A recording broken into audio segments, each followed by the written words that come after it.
Bonjour, bienvenue sur le podcast Je peux pas, j'ai avocat, le podcast qui va vous faire découvrir la relation avocat-client autrement. Nous sommes Anaïs Goulpeau et Sarah Kébir, avocates associées dans le cabinet Wave Avocat, et notre but avec ce podcast est de rendre l'avocat accessible. Ici, vous trouverez des discussions, des partages d'expériences, voire des confidences, mais aussi des réponses concrètes à vos questions juridiques dans nos domaines. Grâce à un langage adapté, des réponses claires et de la bonne humeur, nous espérons pouvoir répondre à vos questions et inquiétudes et peut-être vous donner une nouvelle vision de l'avocat.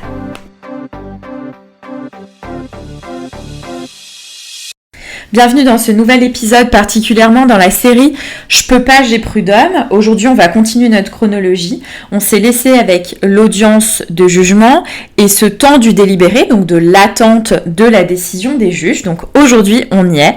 On reçoit enfin la décision. Comme d'habitude, je fais une petite parenthèse pour vous indiquer qu'il y a énormément de cas particuliers et de spécificités. Je vous donne ici les grandes lignes de la manière dont ça se passe le plus traditionnellement possible. Mais bien entendu, ça n'a pas une valeur absolue puisqu'on va avoir énormément de cas particuliers. Donc le plus classiquement possible, la décision, vous allez la recevoir par lettre recommandée. Et c'est le conseil de prud'homme, le greffe du conseil de prud'homme qui va vous envoyer ce jugement-là par lettre recommandée avec accusé de réception à l'adresse qui était dans le dossier. La procédure peut durer plusieurs mois, voire plusieurs années, donc il n'est pas anormal que vous changiez d'adresse en cours de procédure, il faut simplement en informer le conseil de prud'homme.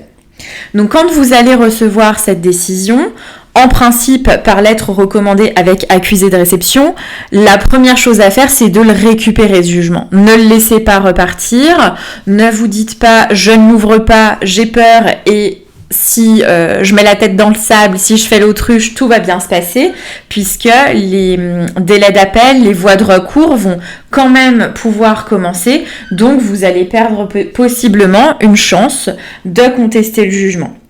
Donc n'hésitez vraiment pas à réceptionner le jugement, à faire le point avec votre avocat. Votre avocat va recevoir de son côté une copie du jugement, donc il l'aura. Par contre, faites attention de bien récupérer votre exemplaire, puisque c'est généralement votre exemplaire qui va contenir un tampon spécifique permettant à l'huissier de justice de faire exécuter les condamnations.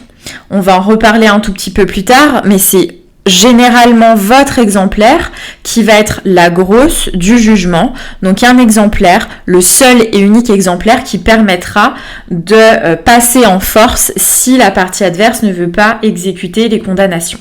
Donc il ne faut absolument pas le perdre et si vous le transmettez à votre avocat pour qu'il fasse le nécessaire, prenez la précaution soit de lui déposer, soit de le mettre dans un pli recommandé pour que l'on soit sûr qu'il n'y ait pas de perte. Le jugement peut vous être communiqué d'une autre manière. Il peut vous être transmis par une signification d'huissier de justice. Dans certaines hypothèses, l'une des parties va avoir un intérêt à vous communiquer ce jugement par un huissier de justice pour que, justement, ces délais de recours puissent partir.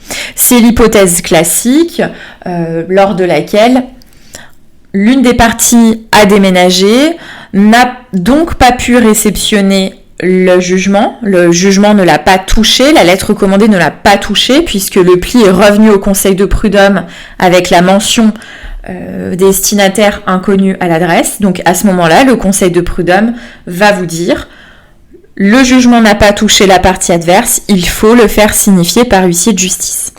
Et là, ça va être à vos frais avancés. Si la partie adverse a été condamnée à prendre en charge les dépens, vous pourrez faire rebasculer cette somme-là sur la partie adverse, mais ça va être à vos frais avancés, au bénéfice de l'aide juridictionnelle si vous en êtes bénéficiaire, ou bien par la prise en charge des frais par une assurance de protection juridique si vous êtes titulaire d'une assurance de protection juridique. Donc ça, c'est la première chose, réceptionner ce jugement-là, le lire, faire le point avec votre avocat, puisqu'il y a des choses et parfois des points de détail que vous n'allez pas forcément saisir, mais qui ont une importance considérable. Et ensuite, se poser, ne pas réagir à chaud. Donc ça, c'était une partie sur la forme, la réception du jugement. Sur le fond du jugement, il y a plusieurs points justement très précis à analyser. Le premier, ça va être de garder dans un coin de la tête quel est le délai de recours. Il y a parfois certaines décisions qui n'ont pas délai de recours, de délai d'appel. On dit qu'elles sont rendues en dernier ressort. Il va être possible de les contester uniquement devant la Cour de cassation, mais c'est extrêmement rare en droit du travail. Donc, dans l'hypothèse la plus classique, on va garder à l'esprit que, à partir du moment où le délai d'appel a commencé, tout le monde aura la possibilité de faire appel pendant un délai de 1 mois. Le point de départ du délai ne sera pas le même, mais tout le monde va pouvoir avoir la possibilité de faire appel. La partie qui est considérée comme perdante, la partie qui est considérée comme gagnante aussi, si on raisonne comme ça, admettons que vous ayez eu une décision favorable parce qu'elle reconnaît et elle juge que votre licenciement est abusif, vous allez peut-être avoir un intérêt à faire appel parce que le montant des dommages et intérêts n'est pas suffisamment élevé, à votre sens, ou parce que le jugement oublie de prononcer la condamnation au rappel de salaire pendant la mise à pied. À l'inverse, si le jugement a reconnu votre licenciement comme étant bien fondé, mais qu'il condamne votre employeur à vous payer des heures supplémentaires, eh bien peut-être que votre employeur va vouloir faire appel sur les heures supplémentaires. Donc il va falloir prendre vraiment condamnation par condamnation ou débouté par débouté pour savoir est-ce qu'il est opportun de faire appel ou non et sur quoi on va faire appel. Sachant que si je fais appel, la partie adverse va avoir un intérêt à faire appel sur autre chose. Donc parfois, il faut aussi raisonner en opportunité. Donc le délai d'appel, on se le garde dans un coin de l'esprit. Est-ce qu'on fait appel ou pas? Et pour ça, on va regarder plusieurs choses. On va regarder la motivation de la décision. Et là, l'appui et l'analyse de votre avocat va être très important. Est-ce que le jugement est motivé? Est-ce que la décision des juges repose sur un raisonnement qui est bien ficelé, qui vise bien l'ensemble des éléments du dossier et qui permettra à la cour d'appel d'aller dans le même sens? Ou bien est-ce que le jugement est très lapidaire, manque de motivation, n'a pas tenu compte de certains éléments qui auraient pu faire pencher la balance dans l'autre sens? Donc véritablement, est-ce que la décision, est-ce que le jugement en lui-même est motivé ou est-ce qu'il laisse la porte ouverte à ce que la cour d'appel, quand elle va reprendre l'entier dossier, puisse aller dans l'autre sens? Ce qu'il faut bien avoir ici à l'esprit, c'est que quand on reçoit le jugement, il faut se demander si on peut le critiquer. C'est pas de se dire, en fait j'ai raison, les conseillers prud'homaux ont fait n'importe quoi, c'est est-ce que je peux émettre une critique objective sur leur raisonnement des conseillers prud'homaux, sur leur raisonnement juridique, sur leur appréciation juridique et factuelle aussi, pour déterminer si oui ou non j'envisage de faire appel. Donc la motivation. Concernant les sommes, il faut regarder en détail s'il s'agit de condamnation en brut ou en net. Vous allez peut-être vous dire que s'il y a une condamnation à 3 000 € net, ça vous convient, mais que si c'est 3 000 € brut, ça vous convient pas tellement. Donc ça, c'est important aussi. Faites bien le point. Posez la question à votre avocat si ça n'est pas précisé dans le jugement. Quid de ces sommes-là? C'est quand même pas la même chose. Est-ce qu'elles seront soumises au prélèvement à la source ou pas? Donc tout ça, il faut poser la question si votre avocat ne vous le dit pas spontanément, puisque ça peut avoir une incidence sur votre compréhension du jugement et sur votre appréciation du jugement. Et le troisième point le plus important, ça va être l'exécution provisoire. Est-ce que ce jugement est exécutoire tout de suite? Est-ce que je peux faire exécuter les condamnations? Est-ce que je peux obtenir les sommes ou pas dans l'attente de ce qui va se passer? Est-ce que si je fais appel, je vais être payé quand même? Est-ce que si votre employeur fait appel, il va devoir payer les condamnations ou pas en attendant la décision de la cour d'appel? Donc ça, c'est un petit peu technique. Sur certains points, l'exécution provisoire, c'est-à-dire l'obligation d'exécuter les condamnations, même si il y a un appel, va être de droit. Ça va être automatique par principe. Alors que sur certaines condamnations, ça va nécessiter que le conseil de prud'homme l'ait expressément prévu dans son jugement. Donc ça, c'est aussi un point un peu compliqué à appréhender qui va nécessiter que votre avocat vous explique, et ça dépend de chaque jugement et de chaque décision. Donc on va regarder et faire un peu de pédagogie avec chaque client pour expliquer ce qu'il en est. Par principe, le paiement à ce qui s'assimile à du salaire doit être payé même s'il y a un appel, dans la limite de 9 mois du salaire de référence. C'est un petit peu dangereux puisque, mais ça on fera un épisode vraiment juste là-dessus. Si jamais vous êtes payé, ça n'est que provisoire. Donc si la cour d'appel vient vient estimer qu'il n'y avait pas lieu de vous verser cette somme-là, vous allez devoir rembourser ça immédiatement, parfois avec des intérêts. Donc on va devoir faire très attention dans l'appréciation de cette exécution provisoire. En tout cas, ce qui s'est passé, c'est que vous avez reçu le jugement, vous êtes allé le chercher, vous avez bien conscience que cet exemplaire est très important, vous le conservez précieusement, vous informez votre avocat, parce qu'il est possible qu'il n'ait pas reçu le jugement d'une manière ou d'une autre, parfois ça peut se perdre, donc faites bien un petit scan, envoyez ça à votre avocat, prenez un rendez-vous pour en discuter, même un rendez-vous téléphonique rapide, laissez le temps quand même à votre avocat de prendre connaissance du jugement. Ça, c'est important. Moi, très souvent, on m'appelle, maître, voilà, j'ai eu le jugement. Moi, je l'ai pas encore. Et sans l'avoir sous les yeux, c'est très compliqué de pouvoir vous répondre ou vous dire ce qu'il en est. Parce que le jugement a sa propre rédaction. Vous allez peut-être avoir compris que vous avez eu gain de cause, alors que vous avez lu le début du jugement qui reprend les demandes qu'on a faites pour vous.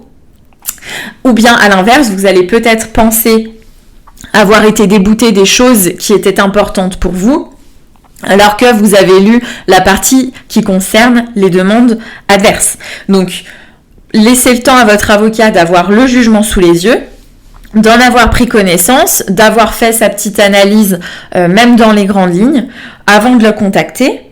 Et puis, ensuite, va venir la phase de l'exécution de ce jugement. Donc, l'exécution de ce jugement, ça va être prendre attache avec la partie adverse pour obtenir ce qui doit être exécuté immédiatement si c'est opportun et si vous le souhaitez, et savoir aussi si la partie adverse entend faire appel ou pas. Parfois, on a pour stratégie de se dire on fait pas appel, on se contente du jugement parce que il donne pas droit à tout ce qu'on a demandé, mais c'est quand même pas si mal, et puis on n'a pas envie de tout refaire juger devant la cour d'appel, on n'a pas envie d'y passer 2-3 ans, on veut tourner la page, donc on s'en contente. Par contre, si la partie adverse fait appel, dans ce cas-là, quitte à subir la procédure, on va nous-mêmes faire appel sur un certain nombre de points. Ce qu'il faut savoir enfin pour prendre cette décision-là, c'est que si vous obtenez un jugement, il n'y a pas la possibilité de faire échec ou d'empêcher la partie adverse de faire appel si elle le souhaite. Si c'est un jugement dont il est possible de faire appel, c'est pas parce que vous avez eu gain de cause que vous allez dire maintenant c'est bon, on arrête tout. La partie adverse va pouvoir faire appel. Donc il faut quand même, quand on saisit la juridiction, se dire je pars peut-être sur plusieurs années parce que si j'ai gain de cause, peut-être que la partie adverse fera appel et on sera soumis à l'obligation de suivre cette procédure en appel, et c'est une procédure avec représentation obligatoire, donc il va falloir être assisté. Donc ça, il faut s'y projeter quand même. C'est pas quelque chose qui est infini. On peut pas faire appel 5 fois dans un même dossier. On va avoir un jugement du conseil de prud'homme, on va pouvoir faire appel une fois devant la cour d'appel, et s'il y a un problème de droit, on va pouvoir saisir la cour de cassation, qui va pas rejuger l'entier dossier et factuellement et juridiquement, mais qui va vérifier si la cour d'appel a bien appliqué le droit et a correctement appliqué le droit. Donc la voie de l'appel, finalement, il y en a qu'une, il n'y a qu'une juridiction qui va rejuger l'entier dossier en fait et en droit, dans la majorité des cas, parce qu'il est possible d'avoir des cas particuliers de renvoi de la cour de cassation vers la cour d'appel, mais là on ne va pas entrer dans ce détail technique. En tout cas, retenez que si vous saisissez le conseil de prud'homme, possiblement, il faut vous dire qu'il y aura un appel après. On est devant une juridiction, devant le conseil de prud'homme qui a un fort taux d'appel. Ça veut dire qu'il y a beaucoup de jugements qui sont soumis à un nouvel examen devant la cour d'appel. Donc il faut l'envisager. Donc voilà concernant le jugement, le plus important à retenir, c'est de 1. Le réceptionner, 2. Faire le point avec votre avocat pour avoir vraiment des réponses précises sur les éléments essentiels. Est-ce que le jugement est bien motivé ou pas ? Quid des sommes ? Est-ce que c'est du net ? Est-ce que c'est du brut ? Est-ce qu'il y a du prélèvement à la source ou pas ? Et qu'en est-il de l'exécution provisoire immédiate si jamais il y a appel, soit par la partie adverse, soit par vous-même ? Voilà pour cet épisode de podcast. On fera un dernier épisode dans la série Je peux pas, j'ai prud'homme qui sera consacré à l'appel, comment ça se passe en appel. Et puis ce sera terminé pour cette série. On passera sur une autre série. N'hésitez pas à nous laisser vos commentaires, à nous poser vos questions si vous avez des interrogations qui persistent après l'écoute de cet épisode. À bientôt. Merci d'avoir suivi ce podcast. Pour nous soutenir, n'hésitez pas à nous laisser une note et un commentaire sur les plateformes de podcast. Vous pouvez également nous retrouver sur les réseaux sociaux, Facebook, Instagram, LinkedIn et YouTube. N'hésitez pas également à nous laisser vos commentaires et avis. Nous vous laissons tous les liens sur les notes du podcast. À bientôt.